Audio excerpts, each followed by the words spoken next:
I'm Jayashree. In this video, I'm going to explain the analysis of automated flow lines and the various design and fabrication considerations. Before going into the analysis, let us first understand what an automated flow line actually means.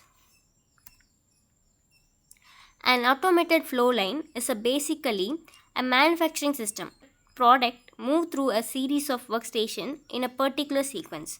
For example, imagine we are manufacturing a component which requires drilling, milling and inspections.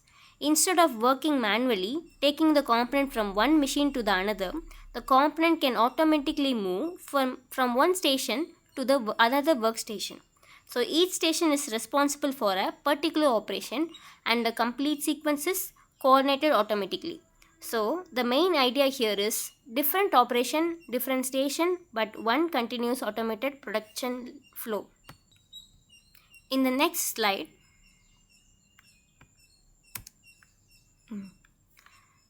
now for the automation system to work properly, several elements are required. First, we need workstations because the actual manufacturing operation happens there. Then we need a material handling system to physically move the component between the stations. But simply moving the component is not enough. We also need to control the system to decide when each operation should start and stop. Sensor provides information to control the system. For example, a sensor can detect whether a workpiece has reached a particular position. After manufacturing, an inspection system can check whether the component meets the required quality. Finally, we need loading and unloading arrangements to bring the raw material into the system and to remove the finished product. So all these elements work together to make the production line automatic.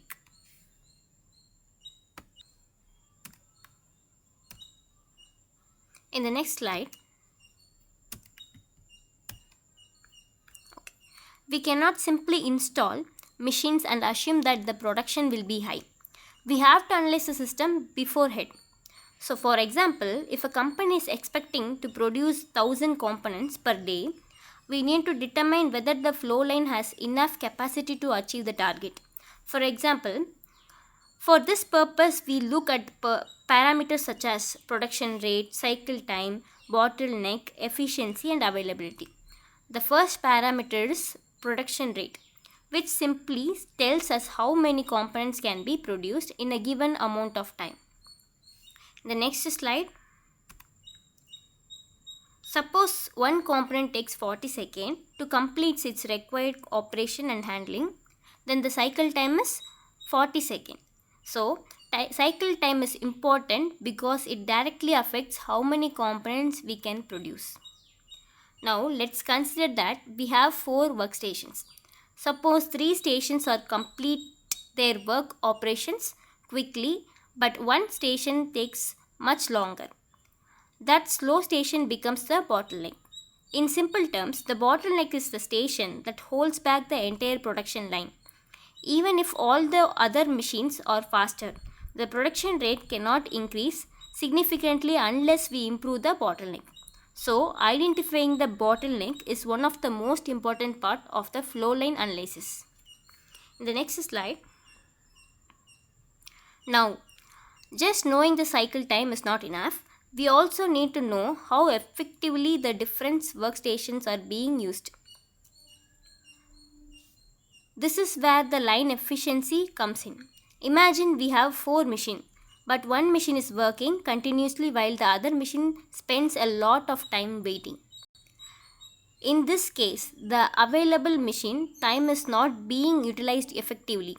Line efficiency helps us to understand how well the total available workstation time is being utilized.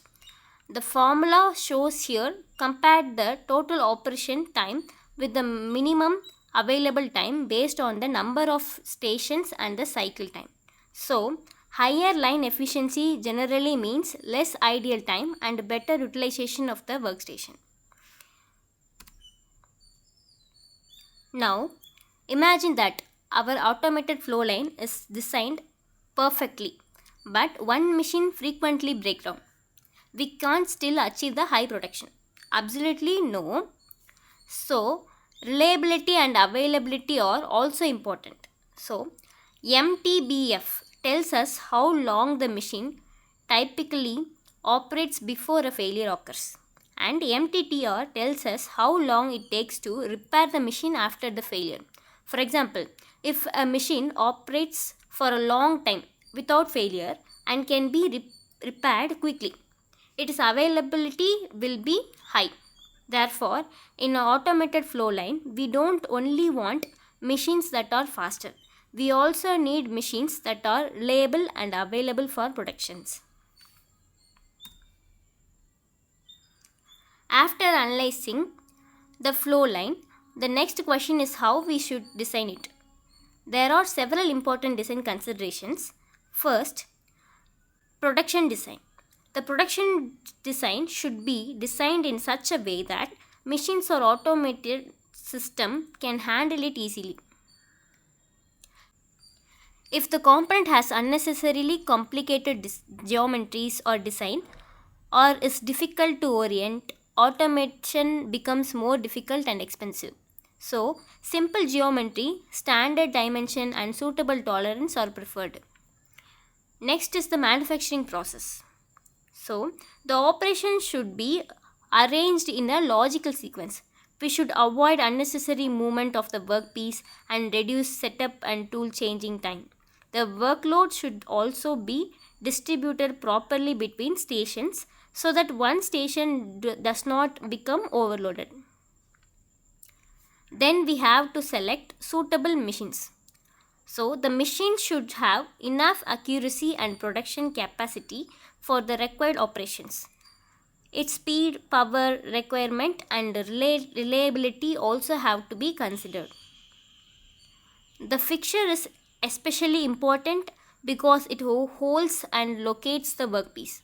If the workpiece is not positioned accurately or is not clamped rigidly, we may get similarities or vibrations, dimensional errors, etc. So, the fixture should allow accuracy, positioning, rigid clamping, and quick loading and unloading. Finally, we need to decide how the workpiece will move between stations. Depends on the application, we can use conveyors, transfer mechanisms, robots, or pallet systems. In the next slide, once the design is finalized, we have to physically fabricate and control the system. First, the supporting structure must be stronger and rigider because vibration and deformation can affect the machine accuracy. The materials used for the structure is selected based on the properties such as strength, wear resistance, corrosion resistance, and cost. During fabrication, accuracy, machining, proper welding, and correct alignment are important because even a small misalignment can affect the performance of the entire line. After fabrication, we need a control system to coordinate all the operations. For example, the PLC can receive a signal from a sensor saying that workpiece has received a particular position. Based on the signal, the PLC can command the next machine or actuator to start its operation. So, the PLC acts as the brain of the automated flow line, while sensor provides information and activators provides the required movements.